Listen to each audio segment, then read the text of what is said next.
What's up, beautiful people? Welcome to my channel where I share my thoughts on stories and experiences that honor the culture and our humanity. I am coming at you with the review for Peacock's Bel-Air Season 2, Episode 1. All right, so we opened Season 2, Episode 1, the same way we opened Season 1, Episode 1. Remember, in the very first episode of the series, we got to introduce to the Philly landscape. We got to breathe it and see the vibrancy of it. And even though there was that grittiness, it was so much about the rich culture that had come from Black people. So we saw the biking, we saw the song, "What We Do Is Wrong," right? And so in Season 2, Episode 1, we get something very similar, except it's at the backdrop of LA. And we get this gritty LA culture. We got the cars. We have the landscape, we have the song, right? And so shout out to honoring Nipsey's spirit, you know, the same way in Season 1, when we're in Philly, we have a very heavy Philly music landscape. Here in Season 2, and we're in LA, there's this heavy LA music landscape that I love.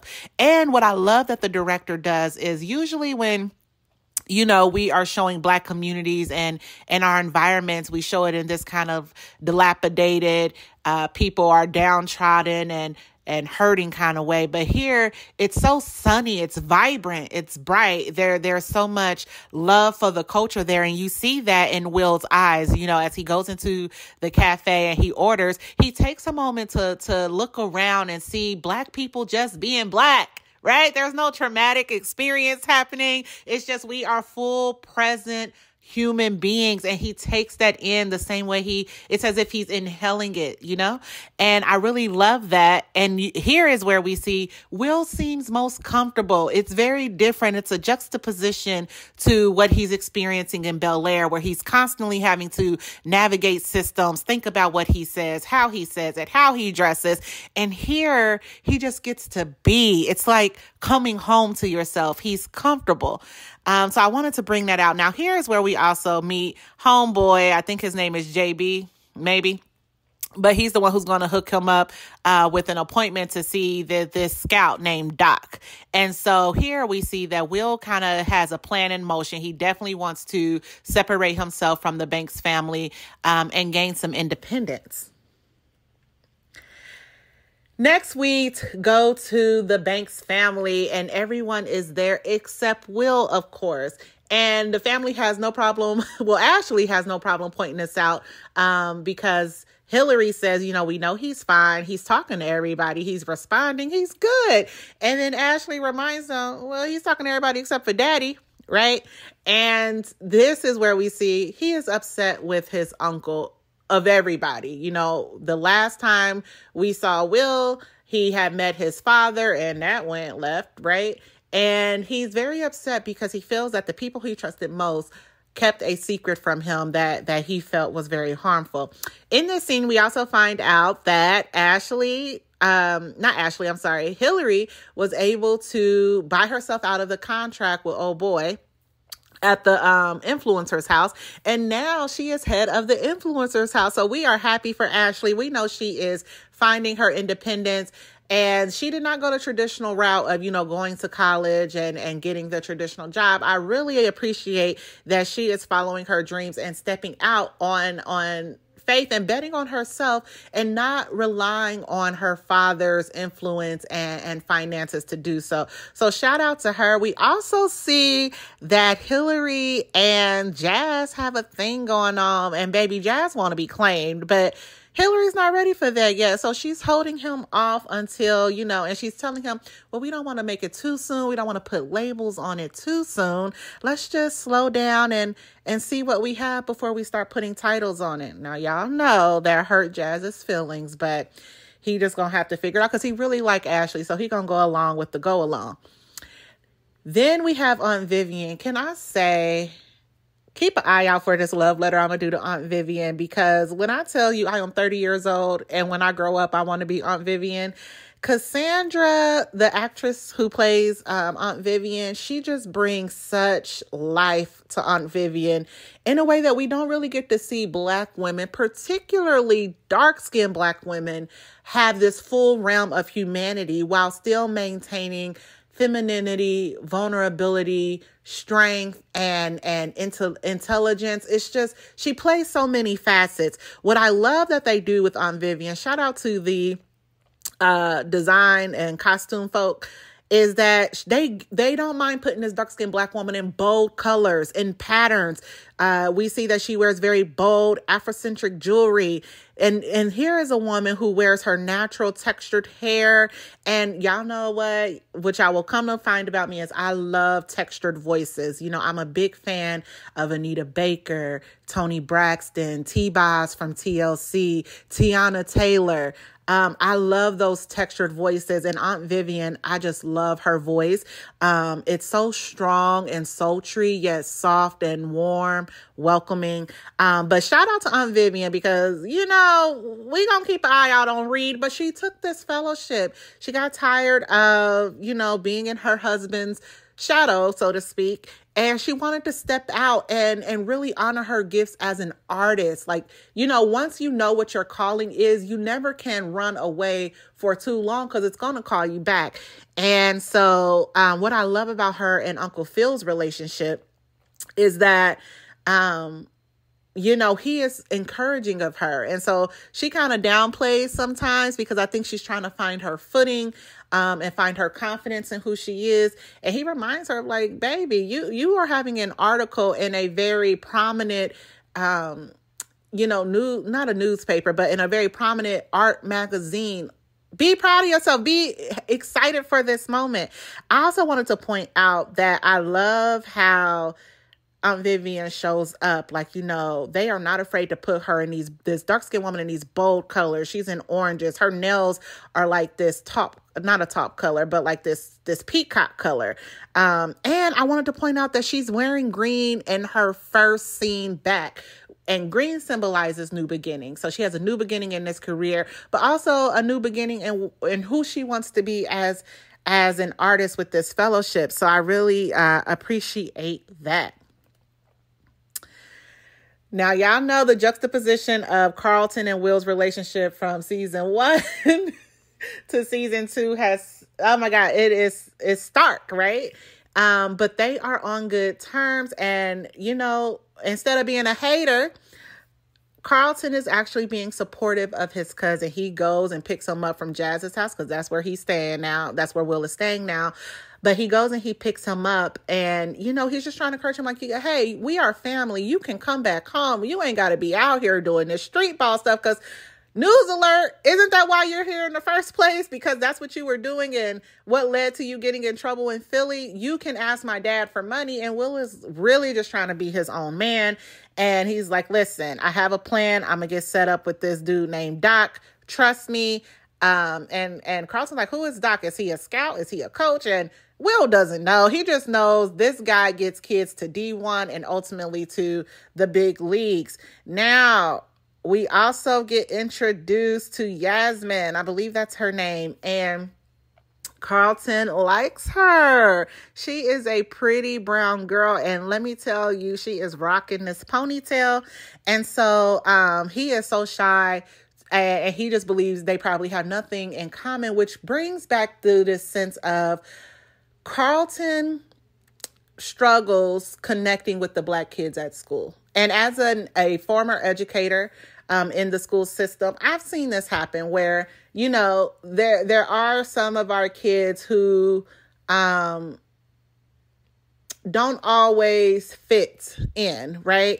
And for whatever reason, it could be because of things that they're purposely doing, or it could just be that they don't feel welcome. And he feels isolated. So Will is like, listen, I'm gonna be your wingman. I'm gonna get it set up for you. We then go to Ashley's classroom, and shout out, they have brought back the original Ashley to play the teacher, Tatiana Ali. Now listen, if we bringing back old characters, because we already brought back Aunt Viv 2.0, okay? Can we get Aunt Viv 1.0 to come back. And I'm thinking, she can't be, Cassandra's mother, but maybe a friend or something. I just feel like Aunt Viv, dark-skinned Aunt Viv, bring her back in some capacity. Give her flowers too. But back to Ashley's teacher. And so this is very, very interesting, especially for me as an educator. We see that Ashley loves her teacher, and she, I think she asked her for a book, and the teacher hands her, I can't think of the teacher's name right now, sorry, but the teacher hands her a book, and it's called The Revolution Has Come. Now, I want y'all to keep this in mind, because I think the fact that they chose this title of all titles, like they didn't choose the autobiography of Malcolm X, they didn't choose Assata Shakur's autobiography, they chose The Revolution Has Come, and I think that is key. That title is giving us a clue as to what is going to be happening at this school. There is going to be some kind of revolution on the part of the Black students that is going to happen. But the teacher gives Ashley this book, and she says, if you write me a paragraph about your thoughts, I can give you extra credit. Now, listen, there is always Karen-like behavior lurking in the backgrounds, okay? What I've noticed, again, as an educator, and you'll probably hear me speak a lot about my educator experiences, but what I've noticed is that when a Black teacher and a Black student connect on a level and share an intimacy that extends beyond the classroom, that makes people uncomfortable. It is important for Black students to feel seen, to feel heard, to feel invested in, and they don't always get that from teachers who don't look like them, right? And this is also going to prove that this goes to show that Karen behavior comes in all shapes and sizes. It's not always the woman in the parking lot in the restaurant. There's very much Karen behavior in classrooms happening by white students. And I very much believe that this is the student who ultimately has a plan to disrupt this union and this celebration that she is seeing happening between two Black people. We go to the Black Student Union, child. Okay, there's a lot going on at this school called Bel-Air, but we are going to the Black Student Union, and they not feeling Carlton, because you know what Carlton did? Carlton decided when he was running for class president that he was going to come to the Black Student Union, tell them what they wanted to hear, just so he could secure their vote. And then ultimately, homeboy never been to a meeting since, right? And they called him out on it, particularly homie right here with the tie on. And, Will's trying his best to have his back. And Carlton ultimately has to just say what it is that he has experienced. And he says, look, y'all complain too much. Okay, I get we want to sit here and be mad that they be serving fried chicken on MLK Day, but y'all don't even come to the other meetings at the student union, and we can really affect change. He gives this very impassioned speech, and Yasmin, cute brown baby doll, she's feeling it, and she's like, we need to welcome all voices, and Carlton, we would love to hear your thoughts. I do think that we could ideate in this space and try some other hear some other perspectives. And I love when Carlton sits down, he flips oh boy off like, don't ever come for me unless I send for you. What I also want to say about Ollie, which is the actor who plays Carlton, I feel like he received a lot of hate. And part of me gets it because of his character. He plays this villain who definitely is very dehumanizing to Will and just doing too much with the white folks in front of, you're doing too much in front of company. That's what we tend to say. And I get the criticism of the character. What I didn't like that I was seeing online was a criticism of the actor.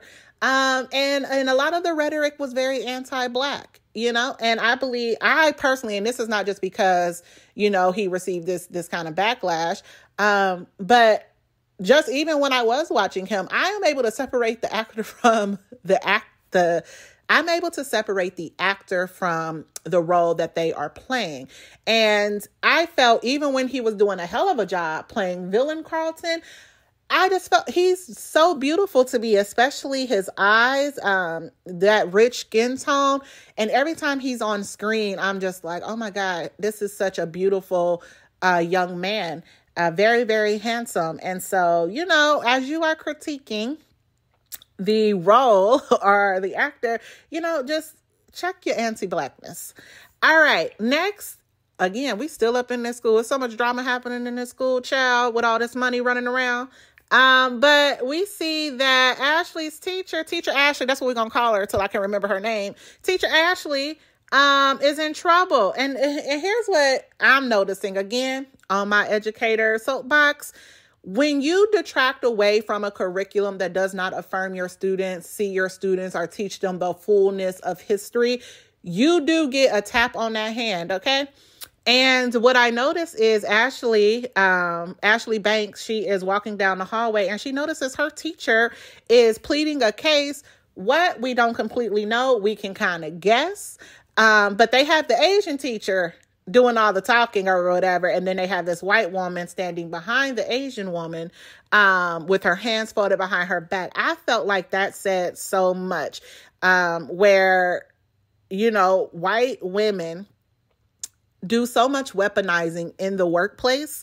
And you hear teacher Ashley, she's pleading and she's saying, I'm not being heard. And they're like, we hear you. And I get that, being reprimanded and feeling as though you're not being heard, or the things that you're saying and the things that you're advocating for do not matter to the people or the powers that be. And then we see, once the white woman notices that student Ashley is watching, she closes the door. And I felt that door close was symbolic of closing the door on the things that matter to the people who look different than the majority. And so again, remember, the revolution has come. That title, I think that's going to do something very impactful for Ashley as she reads it. I think it's going to have an impact on the Black students who are attending this school and paying money to attend this school, right? And then 3, it's going to have an impact on Bel-Air school as a whole. There is going to be a revolution that comes.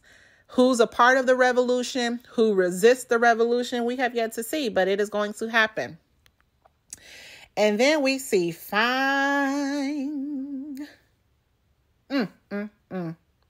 Jeffrey 007, Mr. It's Sorted. Okay. He is back and he is talking to Will. What I love that they do on Bel-Air. Shout out to the director. Shout out to the actors. Jabari Banks emotes his face off. Okay. He is able to have, and we don't really see this on screen, a young Black boy be able to have such intimate and vulnerable conversations with Black men in his life. And Jabari Banks, who plays Will, so Will is telling 007 that, he ain't trying to go back home and he's trying to make a life for himself. He out here in LA. He's playing pickup games for money, and Jeffrey's like, what are you doing?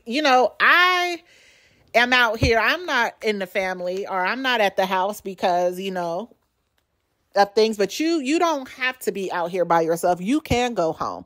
And Will, he's just very unforgiving of his uncle. He has a lot of tension toward his uncle. And Jeffrey is like, look, your uncle loves you. Okay. He loves you enough to fire me.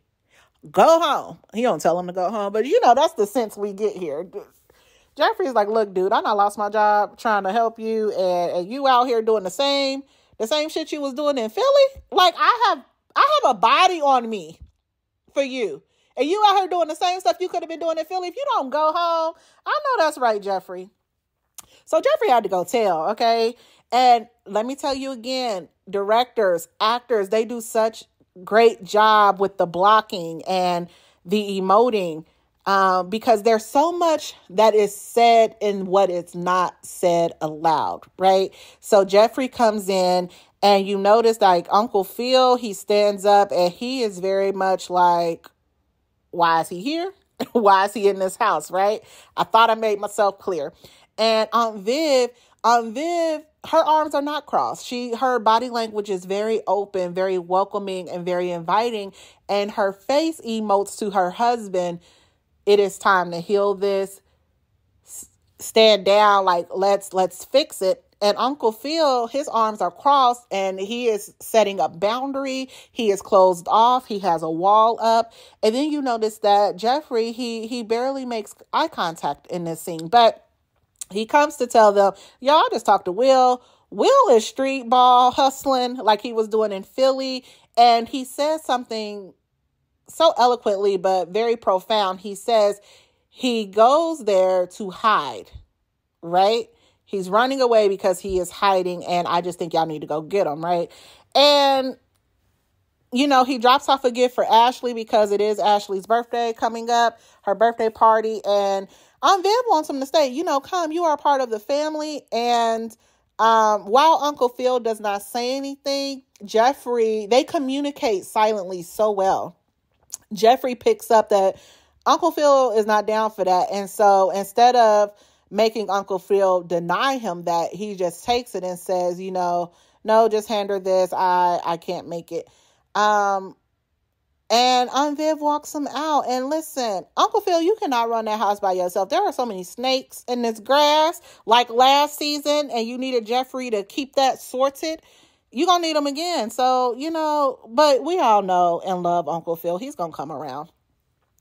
So Will decides that he is going to go to Ashley's party, but then he receives a call from JB. I hope that is his name, but he receives a call from JB, and he is able to get a quick pickup game where Doc is going to be. And so it presents this problem. Go there and pick up the game and get noticed, or go to Ashley's party. Will decides, I'm going to do both, and he's cutting it really close. When he introduces himself to Doc, Doc is kind of, you know, giving him the cold shoulder. I'm not on your time, kid. You can wait for the next pickup game. I don't care if you're in a hurry. And that is where he meets Jackie. Jackie is an around-the-way girl. And I forgot to mention, when all the drama was happening with the school, that Will was not paying any attention to our girl, who is always crying. And I'm trying to give grace, but that gets on my nerves. Anyway, he sees Jackie and, you know, he's smitten, and she's that around the way girl. She got this flavor. The baby hairs are laid, the bamboo earrings, the dog. But he has to play a pickup game, and he doesn't realize who he is playing until homeboy shows up. So they have to play up until till one of them gets 7 points and win by 2 or something like that. I don't know basketball, but either way, Will was getting whooped in the beginning, and then he started to do what Will Smith does and you know, play ball on the court and stand out. And it was so funny because, you know, as he's playing, he's getting all of these reactions from Jazz, Jackie, Doc and them. And you can tell that they are really impressed and know that he is something special. And so, but not special enough, because Doc is like, yeah, I know who you are. I saw your scores. You were scoring way more in Philly. It must be that Bel-Air that's making you soft. And see, this is that manipulation. See, Doc talks like a pimp, right? He knows that this young boy is looking for something, looking for purpose, looking for meaning, and wanting to make something of himself. And so Doc is going to plant little seeds to make him question himself and make him want to keep coming back to keep getting more seeds until he finally gets, you know, the crop. I got my eye on you, Doc. I don't trust you. You a snake. And you ain't no good. Now, I do hope that they show, because this show does a good job of it. Do not make these characters flat. Don't make him a villain just for the sake of being a villain. I want to see the fullness of this character. And so I hope they do him justice and he's not just the evil guy, right? Anyway, he barely makes it to Ashley's party, which is on a boat, baby, in the middle of the ocean. Here's something that I really loved about just this setup. Our relationship with water. And when I say our, I'm talking about Black people. I am definitely afraid of water. I can't even swim, and I'm 30 years old, and I need to fix that. But there are so many Black people who have a traumatic experience with water, and that goes all the way back to our ancestors and the transatlantic slave trade and how many of our ancestors perished in these waters. And so I love that it is in water, oceans, same waters that our ancestors were forced to travel across. But it is in these waters that there is Black joy and celebration and healing, right? And there's not this troubled relationship with the water. I love that was the backdrop of celebrating Ashley turning 13, but also in celebrating Uncle Phil and Will healing their relationship and Uncle Phil giving Will the apology that he so needed in order for him to feel like he could come back home. I love that in Uncle Phil because he's always so vulnerable and clearly articulates what his intentions are, understanding what the impact of his actions are, and fixing it. What brings it to mind for me is, do you want to be right or do you want to get it right?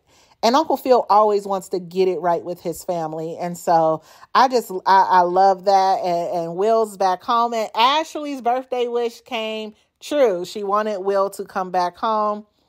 And so you see the whole family is back together as they sing happy birthday to Ashley. We have Ashley, Hillary, looking so beautiful, Carlton, Aunt Viv, Uncle Phil, and Will. The only person missing is Jeffrey. So I need y'all to go ahead and heal that with Jeffrey too. We also get a cameo by Saweetie, who sings happy birthday to Ashley.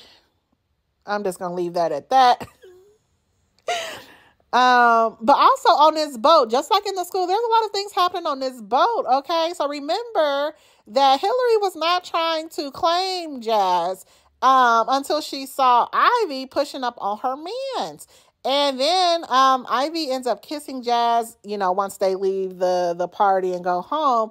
And that is all of a sudden where, not Ashley, Hillary, she basically, calls out Ivy and says, look, you doing too much. This is my man. And you see the expression on Jazz's face because he finally got chose, child.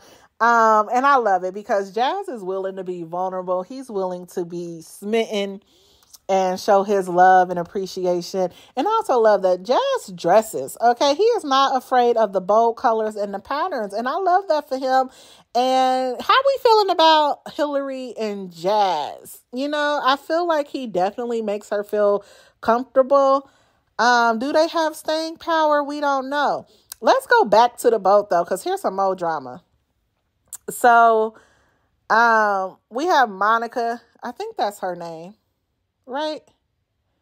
Monica. Anyway, the one who used to be played by Nia Long. This is what let me go back. Bring it back. Okay. First of all, the lighting. Y'all remember when Beyonce said she hates that ugly blue light on Black girls?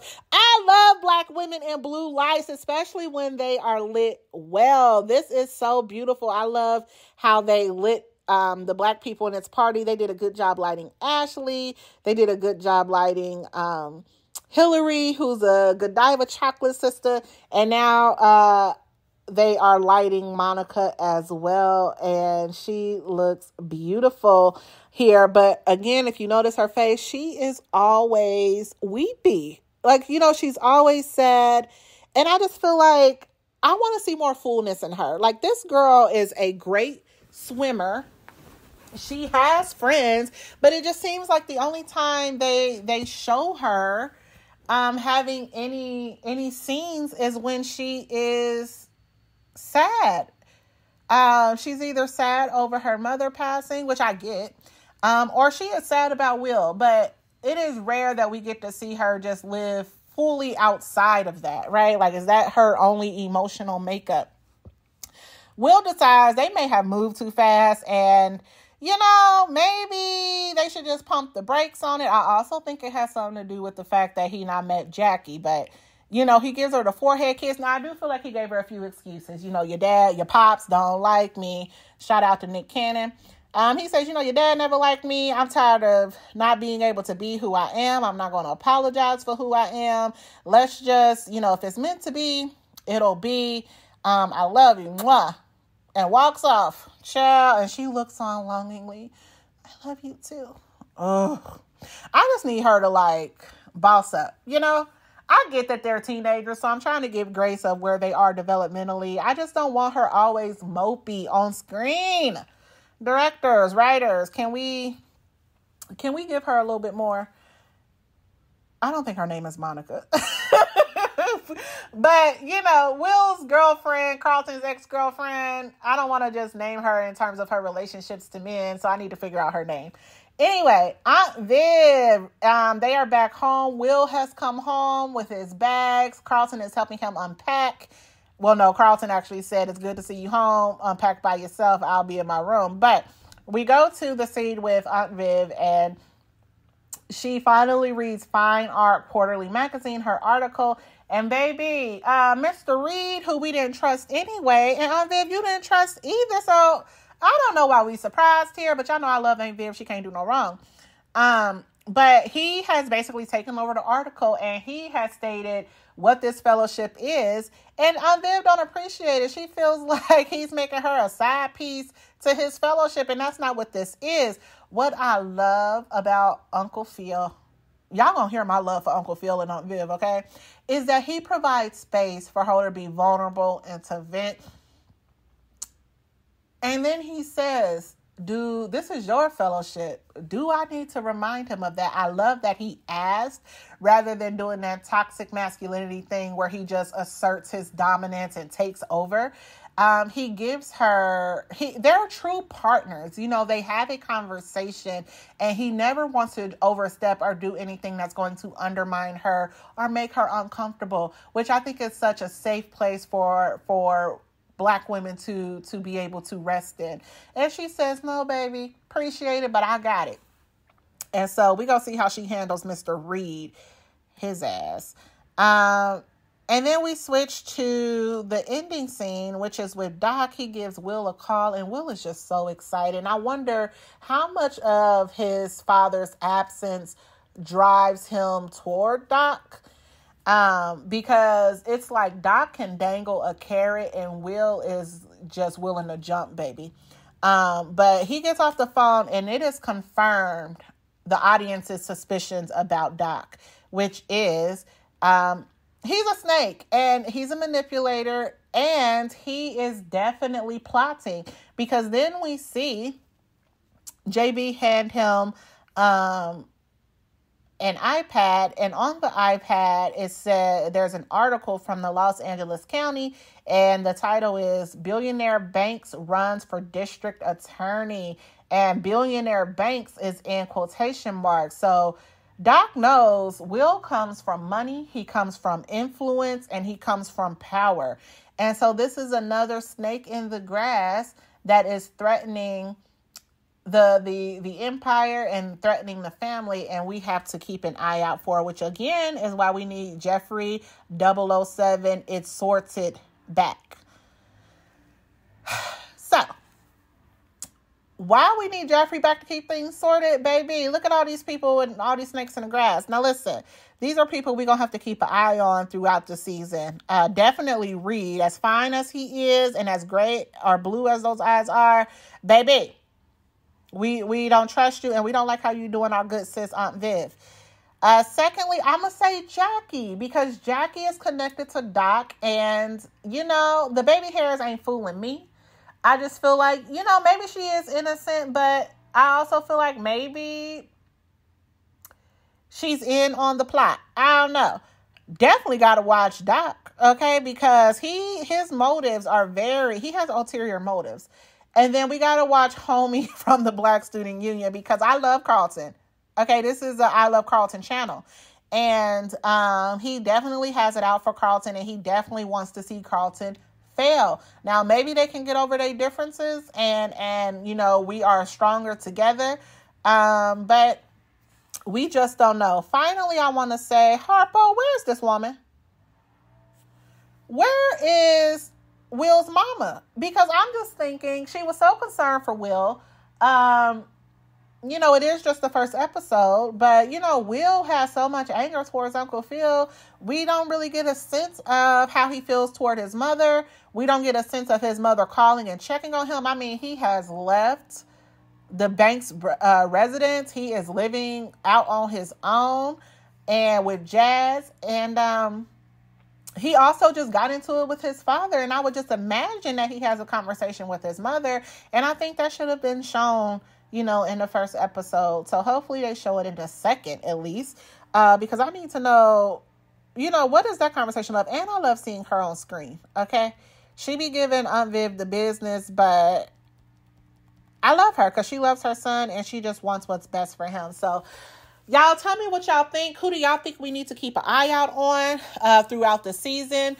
What do you think about this Doc character and what Will is chasing? Do you think Uncle Phil and Jeffrey are going to fix it? And then also Uncle Phil, what do y'all think about him? I didn't mention this, but what do y'all think about him going back to work at his law firm? And he has all of these ideas about how to give back to the people, and he's kind of getting the cold shoulder on it. So what do y'all think is next for Uncle Phil? Since he resigned from running for district attorney and he's back at the office, do y'all think that Jazz and Coco, basically Hillary, do y'all think that Jazz and Hillary have staying power? I don't know. And then also, what do y'all think is going to come of Teacher Ashley and her giving that book to student Ashley? All right, y'all. I will be back with season 2, episode 2. Thank you.